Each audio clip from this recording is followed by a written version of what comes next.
Hey everyone, Shin here. So following suit from the impressions video that I did on Beta Weekend 1 and the Elite specs that we got to try out there, I wanted to do a follow-up one for Beta Weekend 2 for the Berserker, Herald, and Daredevil, and just give you guys my thoughts on how they felt, give some feedback on what felt good, what didn't feel so great, what was undertuned, overtuned, etc., etc.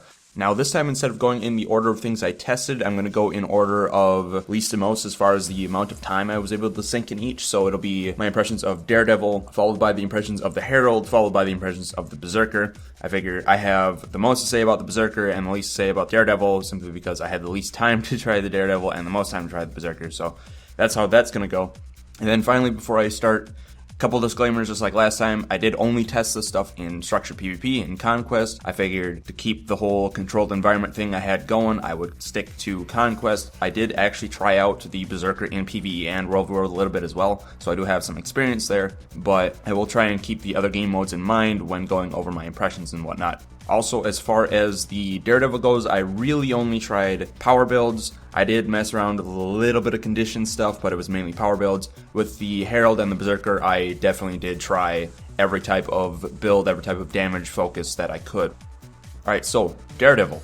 The Daredevil is a lot of fun to play. I had a lot of fun messing around. It felt very much like what a thief feels like, but with a different spin on it. It felt like something that I would definitely enjoy when it comes to release. Had a lot of fun with the extra dodges, the different dodge mechanics and whatnot. There's a whole bunch of stuff with what Daredevil does that I really enjoyed. For the profession mechanic, which funny enough isn't anything really to do with steel, it's the triple dodge. Again, like I just said, that is a lot of fun to mess around with. Having 3 dodges to mess around with, coupled with the new types of dodges that you get from the traits. It was a lot of fun messing around, experimenting, and throwing myself around in different ways and thinking a bit differently about how I could use my dodges in different situations. Now that being said, the dodging from the Grandmaster traits overall felt fairly clunky. Things like Bound especially felt kind of weird when it suddenly stops you for a frame or two. When you're dodging around, Bound, you stop for like a split second when you land, and I can understand why that would be there for the impact, for the damage component of it, but it still felt really weird. Same goes for Dash. Dash has a bit of a delay when you first use it. It was something a little weird. I remember reading somewhere that someone did the math and they were the equivalent amount of dodge frames, but it just feels weird with the whole delay and you like stay still for a moment and then you dash away. Of the 3, Lotus Training probably felt the best, and that may or may not have something to do with the fact that it uses the Death Blossom animation, which feels pretty good just by itself. When I was using Lotus Training, it did feel good. It still had a little bit of clunkiness with it, but it overall felt a lot better than the other 2. For the staff felt impactful enough.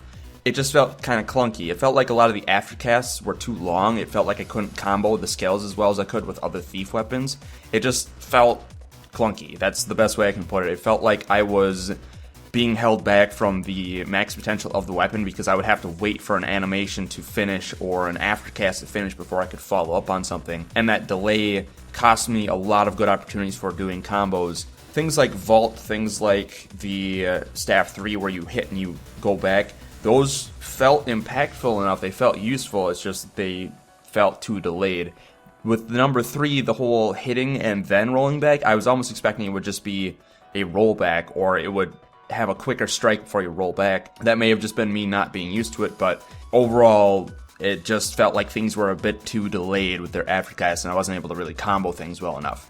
Now, as far as the physical skills go, overall they actually felt pretty good. They all felt like they had a purpose, they all felt impactful when I used them. The only one that really bothered me was Fist Flurry, and that was because it seemed awkward to try and get all 5 hits, so then you could get the pulmonary strike effect in there, and it just felt like it took too much of a setup, or your opponent had to be stuck for too long for you to be able to get the full use out of that skill. In PvE, I could see it not being as much of a problem because your targets are usually not moving around as much. Granted, we don't know what things are going to be like in, say, the raids or anything like that, but I could see it being a lot easier to get all 5 hits and get that final strike off in PvE. World v World kind of suffers from the same problem as PvP, where your targets are probably moving around a lot, so it's going to be awkward to hit with all 5. The fact that you basically have to stick to your target the entire time and have them in front of you the entire time makes it kind of hard for all 5 punches to hit before you can flip it over. It felt awkward to get the full effect out of that skill. As for the other physical skills, they all felt good to use. The heal felt surprisingly good, even though it was a channeled cast. It was nice and quick. Both of the daggers, the distracting daggers and the impairing daggers, those both worked very well for the builds I was using them on. Distracting daggers is actually very powerful and very irritating to fight as a warrior, I found, but that's good. That means they're doing what they're supposed to be doing. Impact Strike, the elite, I was able to pull off some really cool setups and really cool finishes when I was messing around with it. It was a lot of fun to use. That whole combo aspect of it, if you can get it to go all the way through and you can get a full finish on someone, it feels really good. I had a lot of fun with that. The Bandit's Defense, originally I didn't really like it. Originally it seemed very weird. It felt very odd, but as soon as I kind of changed my perspective on it and thought of it more like the Warrior's Riposte skill on the sword, it made a lot more sense and actually felt a lot better. 8-second stun break with a block and a counter knockback. I don't know how strong that is, but it seemed like it did what it was supposed to do when I was able to actually wrap my brain around it a little bit. So Bandit's Defense also felt really good. Alright, now for the Herald. This is probably the best feeling elite spec we've had yet, and this goes even beyond what I said about the Chronomancer in the previous impressions video. Herald felt like it fit. Herald felt like it did everything right. It was supportive. It had tools to deal with a whole bunch of different situations. If it didn't have tools, the other stance that you could take would have those tools. It just felt like it was that last missing piece of the puzzle for Revenant, and it was really able to shore up everything the Revenant needed for team situations. It just felt really good to use. I don't know if that makes it feel a bit too good. I did notice that I had a much easier time playing Herald in a lot of situations than I did with a lot of other elite specs. Herald itself, it may just be, since it has so many tools for team situations, it's just that good and it makes that much of an impact. While I was 1v1ing with it, even still, it felt like I was able to hold my own even on DPS, and I would eventually just out-damage my opponent. So I'm not sure where the balance of Herald is, but I know as far as how it felt really good. The facets felt really nice to have. I like the fact that you have a passive effect that you can turn on and then an active effect that you can then turn that into. That gameplay is really engaging, having a whole bunch of different tools for different situations. The Fury facet, where you can reveal stuff in an area, that's really nice for team fights when you're fighting with a lot of thieves and mesmers. For PvE and World of World, I definitely see Herald being useful. In the raids, I can definitely see having at least 1 or 2 Heralds around because of how much utility and how much support they bring. For World of World, I definitely see it for Zerging, I definitely see it for backline, frontline. I see it for a whole bunch of stuff just because it fits so well into a lot of the base team gameplay things that we have in Guild Wars 2. Again, Herald probably felt the best of all of the elite specs that I've played so far, to the point where it almost felt a little too good. And I'm not sure why it felt too good, but it just felt a bit better than I was expecting. Now, as far as the shield goes, the number 4 felt good. The number 4 felt responsive. It felt like it did what it was designed to do. It felt very good for support and sustain and whatnot. But the number 5, as far as the functionality of it, as far as what it does, I thought it was pretty cool. I thought it was helpful. It scaled really well with healing power, so I was able to keep myself alive very well with that Crystal Hibernation skill. However, the break bar feels too weak on that skill. The break bar, even if I got like sneezed at with some cripple or chill or whatever, that thing seemed like it dropped way too quickly, and there would be a lot of situations where if I was fighting a team or even one opponent who recognized what the skill was and saw that break bar fast enough, they could just blow it up and I would be stunned. The break bar felt too weak, and soft CC seemed to have too much of an impact on that break bar. It seemed like it took too much damage from just soft CC, let alone hard CC. And then spinning off of that, the trait that automatically procs Crystal Hibernation in the Herald trait line, that Grandmaster, to me felt a lot more disruptive than helpful, simply because it rooted me in place. I would be fighting in a situation where I would need to be able to do something else. I would have something lined up, and then I would get interrupted by my own trait. It just felt odd. It felt very disruptive, and I wasn't really happy with how that felt. I'm not sure how that can be remedied, but that was my thought. It just felt too disruptive, too interruptive when I was trying to do other things. It was nice for keeping me alive, if I was expecting it, but most of the time I was too busy trying to deal with other things that I didn't expect it, and then all of a sudden, I'm rooted, why can't I move? Oh, Crystal Hibernation. And then with the aforementioned break bar issue, typically people would see what would be happening and then break it, and then I would be in a worse situation than I was before the Crystal Hibernation happened. Alright, and finally for Berserker. I actually had a lot of fun playing Berserker this weekend. I was pleasantly surprised at how much fun it was. I'm normally someone who likes power builds, but the way in which Berserker applies conditions and just the way it plays is a lot of fun. Despite some of my criticisms that I'll talk about in a little bit, I had just an absolute blast messing around with things like Torch, with the different Primal Burst skills, with just Berserk mode in general. It was just a lot of fun messing around with it, and overall it was a lot more fun than I was expecting.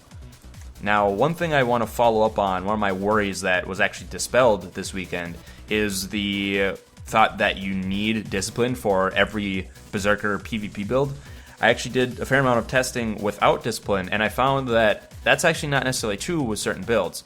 The double melee builds, where it was nothing but melee weapons for both sets, that I found, yeah, you typically needed discipline for it, but builds that took, say, a melee set and a range set, such as Mace, Torch, and Longbow, I actually didn't notice the lack of fast hands on that. That was actually perfectly fine, and I was able to take a lot of other traits that were actually very nice.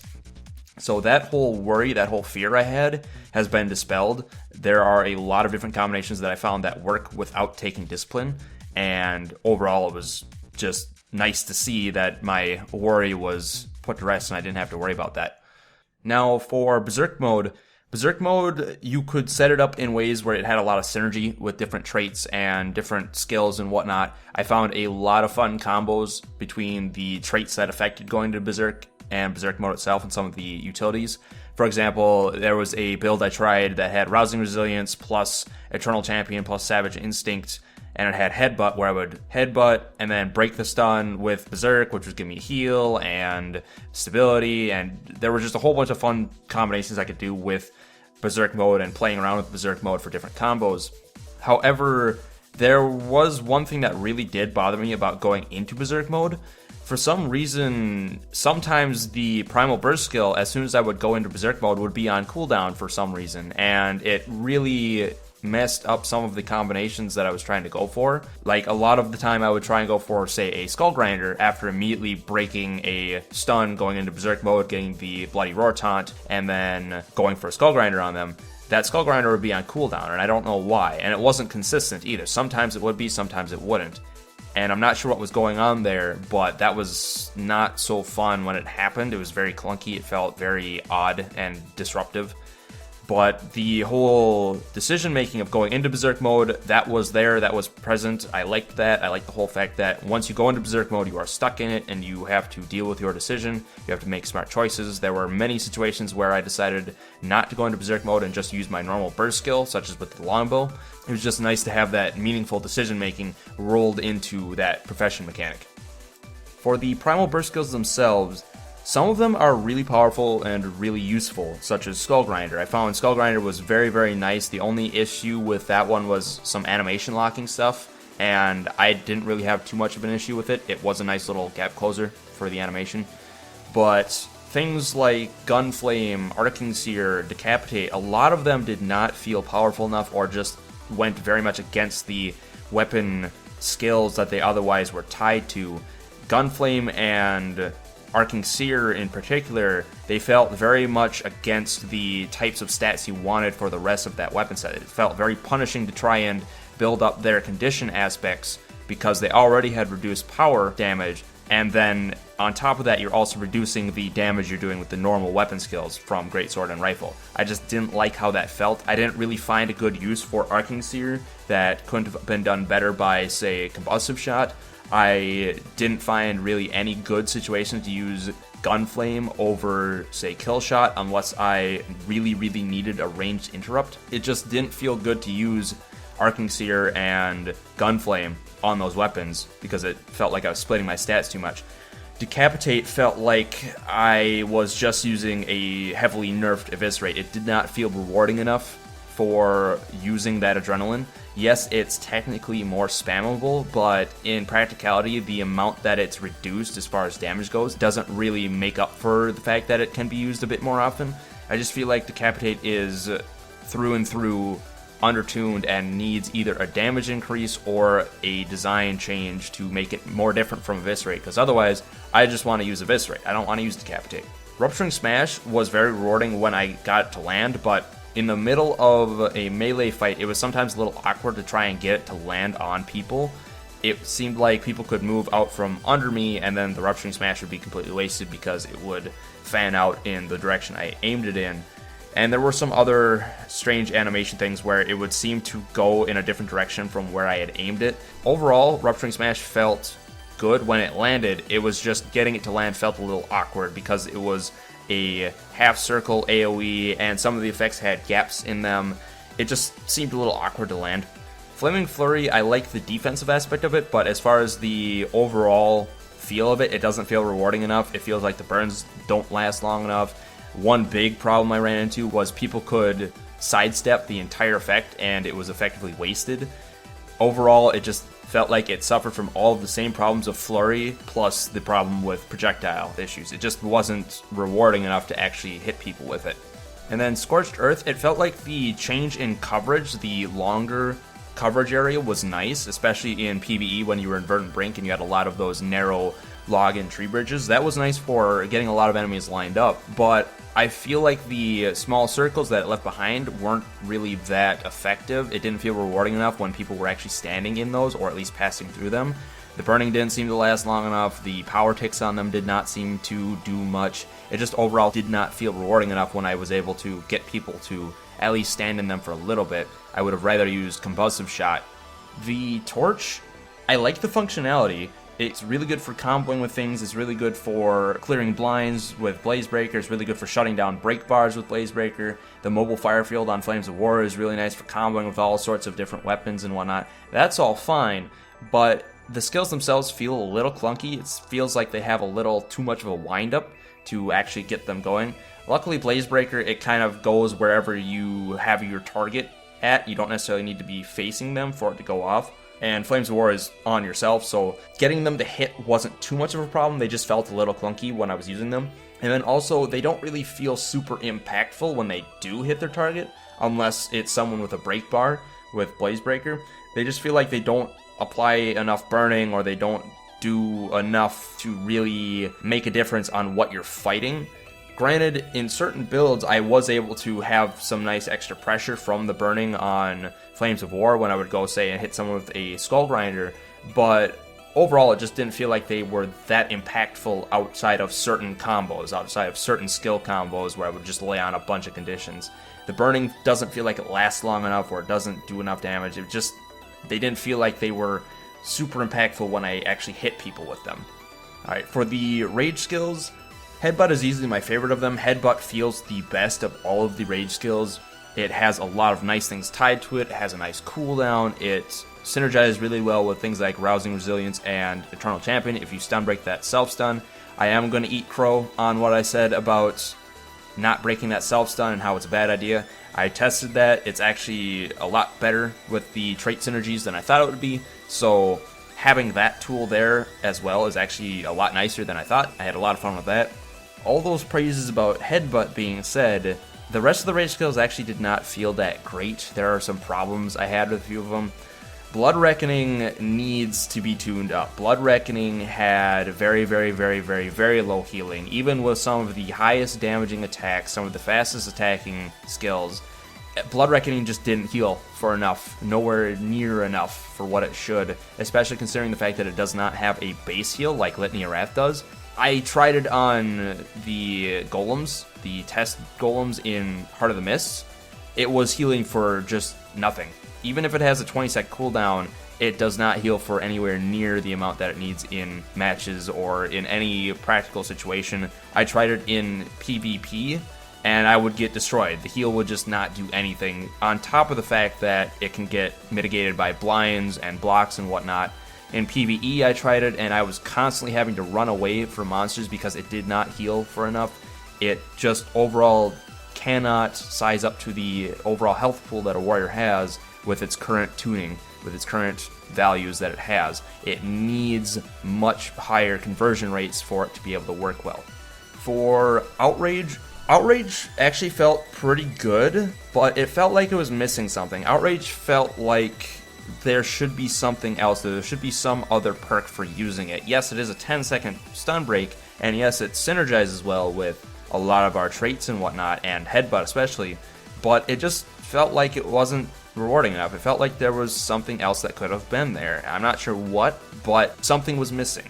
It was useful, it was practical. It just felt like there was something else that could have been added to it to kind of spice it up a bit, or maybe make it a bit better. Wild Blow is incredibly fun to use. The cooldown seems fine. It's just, it feels like it has too much of a wind-up, and it's a little too awkward to aim. It feels like it has the same problem that the Death Spiral on the Reaper Greatsword had in the previous beta weekend, where it had such a narrow and close range for hitting people that it was very hard to actually land it. You had to be on top of your target, constantly facing them, and if they did any quick movements, it was very, very hard to actually land it. That's how Wild Blow feels right now, especially with that wind-up. So I feel maybe it could have a faster wind-up, maybe it could be sped up a bit. The effect of it is very nice. The fact that it not only punts a target, but then anyone hit by that target also gets punted, means you can proc things like Body Blow and Distracting Strikes a lot. It's very nice as far as what it does, it's just kind of odd in how you can actually use it. Shattering Blow, I like the effect of it, I like the theme of it. It's very nice for applying bleeds very quickly, it has a nice cooldown.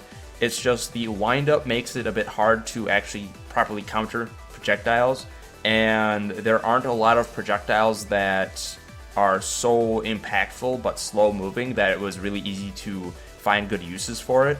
It's a cool skill, and I can see it being useful for things like, say, Static Shot on the Engineer Pistol, or an Engineer Mortar Shot, or the Condition Transfer on Necro Dagger 4, but it just seems like those situations don't come up a whole lot, and it could use either a more delayed wave where it stays out for a bit longer and can reflect more projectiles, or something, but against, say, a rapid fire from a ranger, it feels like it's not that impactful because there are so many projectiles flying at you that reflecting one or two isn't going to make that big of a deal.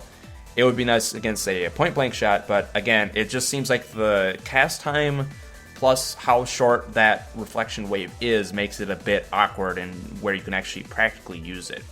Then Sundering Leap. Sundering Leap does not feel rewarding enough when you actually hit someone with it. The cooldown is pretty nice, the vulnerability stacks are alright, the fact that it does move you a fair distance is pretty good, but it just doesn't feel rewarding when you actually get to where you're trying to go, unless you're trying to get close. It feels like something else could be tuned up or something could be added there. The adrenaline generation's pretty nice, but that's really all it has going for it as far as I'm concerned. It doesn't feel rewarding enough when you actually land on someone or land on a group of people other than getting a bunch of adrenaline. And finally for the traits, the Berserker's traits I feel are kinda hit and miss. Some of them are really good, some of them make sense, some of them are very impactful. Others have a good design behind them or a good idea behind them, but they're not really tuned up to where that design is realized. And then a couple of them don't quite make sense for what Berserker is, but I'll go into that. For the Adept line, Smash Brawler seems like it might not really be that effective. It feels like the cooldowns of the Primal Burst skills are so short as it is that you may not necessarily even need Smash Brawler. The value of it seems a little diminished. I could see a situation in, say, like a raid where you have a bunch of very, very low health mobs that you just need to cleave through a whole bunch, and maybe Decapitate will be useful for that, where you just decapitate something, do a bunch of damage, kill one, and then you got Smash Brawler again, where you can hit another one and you just keep chaining them. But it almost feels like in most situations, Smash Brawler is not that valuable compared to the other two traits. Last Blaze, I like the idea behind it, but in practicality, when I was messing around with it, it didn't feel like it really did much. I wasn't taking many rage skills at one time, so that kind of diminished the effectiveness of the trait as it was, but also when I was using those traits, it didn't feel like the burning lasted long enough or did enough damage to really matter. It just felt like it was kind of there, and that was it.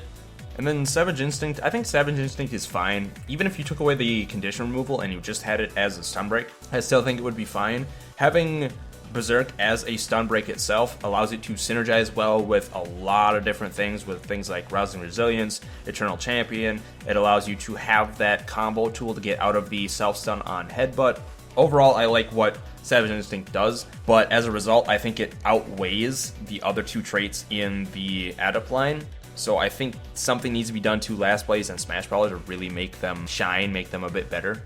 For the Master Tier, Blood Reaction is just a conversion trait. I don't really notice it doing much for anything. For the hybrid builds, it was nice, but at the same time, it definitely seems like something that benefits power builds. And with what Berserker is, it doesn't seem to really reward power builds that much. I tried a few power builds when I was testing, and they did not feel very good with Berserker. I would have much rather just run base warrior with those builds and gotten more damage out of my skills. Blood Reaction just doesn't feel like it's in the right place. It feels very out of place for what Berserker is. Heat the Soul. Heat the Soul actually was surprisingly one of my favorite traits, even though it's so simple. It makes Torch feel a lot better. It makes Torch have a lot more use. It allows you to use those skills more often and have more play with that fire field and with Blaze Breaker. And overall, Heat the Soul is actually surprisingly effective and surprisingly fun to use, even though it's basically just a passive cooldown reduction and some extra condition damage. And then Dead or Alive, this thing looks OP on paper, but when I actually tried it out in PvP matches, it didn't really seem to do much. I did not notice it going off very much, and the times that I did actually notice it kick me out of Berserker and heal me a little bit, that healing was so low that I was dead the next second anyway. It feels like it's one of those things where the situations where it will save you are so specific and so few and far between that it's not really worth taking. It doesn't really live up to the other two traits as far as how potent it is. And maybe it just doesn't heal for enough, or maybe it doesn't have enough of a grace period between when it heals you or when it saves you and when you can be damaged again. I'm not sure what could be done there, but it just feels like the times that you're going to be killed in Berserker, you're going to be dead anyway. And then for the Grandmasters, I think of the three lines, this is probably the most balanced as far as how good the traits are. Bloody Roar is incredibly powerful. Bloody Roar is easily the strongest trait, in my opinion, that the Berserker has available. It is very nice for controlling opponents. It's very nice for rolling into combos, for getting different combinations going. It procs things like Distracting Strikes. It gives a bunch of extra bleeding. It's just a very, very nice trait to have for PvP situations. And even in PvE, it was very nice for disrupting packs of mobs that were attacking my allies. I was able to pull them off onto me and then follow up with some of my Berserker combos like Skull Grinders and whatnot. It was just a very nice trait to have in every mode I tested. That disruption, that extra condition damage, the combo potential, it's just a very nice trait. I really like it. I think it definitely fits where it is as a Grandmaster. Even if you took off the bleeding on it, I think it would still be perfectly fine as it is, because that taunt is so powerful. King of Fires, I like the idea of it, but when I used it, I didn't really notice it doing anything at all. The burning duration increase, I don't think really does much for Berserker right now because of all the short duration burns it has on all of its skills. It doesn't feel like the increase really matters, because if you look at a lot of the skills, they have, say, 2-second or 3-second burn durations, and 20% of 2 seconds is 0.4. It's like half a second roughly. That's not going to make that much of a difference, and I certainly didn't notice it making that much of a difference. Also, the burn that you get for critting someone, that suffers from the same problem. It doesn't last long enough, or it doesn't do enough damage, and it just wasn't really noticeable. If it copied the duration of the burning on your target to someone else or people around you, that would be a whole different story. But the way it is right now, it just feels very undertuned. It doesn't feel impactful enough. And then Eternal Champion felt very nice for staying in fights. It was very nice for all the stun breaking I was doing. It helped further synergize those combos with headbutt stun breaking or headbutt into Berserker stun break, rousing resilience. It was just nice to have more stability. It made Outrage feel a bit better because you did have that one stack of stability to kind of help you roll into those combos. I like Eternal Champion. I think Eternal Champion's fine as a Grandmaster as well, and what it does. So my overall impression on Berserker is it's a ton of fun, but there are a lot of things about it that feel undertuned right now that make it very hard to make a lot of different good builds. It feels like the potential is definitely there, and there were a few builds that were actually very powerful. There were some builds where I was able to just absolutely delete people with the amount of condition overload I was able to throw on them, mainly owing to things like Skull Grinder. But with a lot of the other builds I tried, they just kind of fell flat on their face. It didn't feel like there was enough potency in its traits or in its skills to really make those builds work that well. I did manage to come up with some support and bunker builds with Berserker that also worked fairly well, but at the same time it almost felt like someone else could have done that bunkering better. I was able to stay alive, but I wasn't really able to do a whole lot of damage. I just feel like it's not quite up to par on some of its traits. Some of the traits don't make sense, or they don't really boost the Berserker in a way that helps them out. It feels like the build variety within what the Berserker has available to them right now is very specific. There are very few builds that actually make it work very well, and everything else kind of doesn't work that great.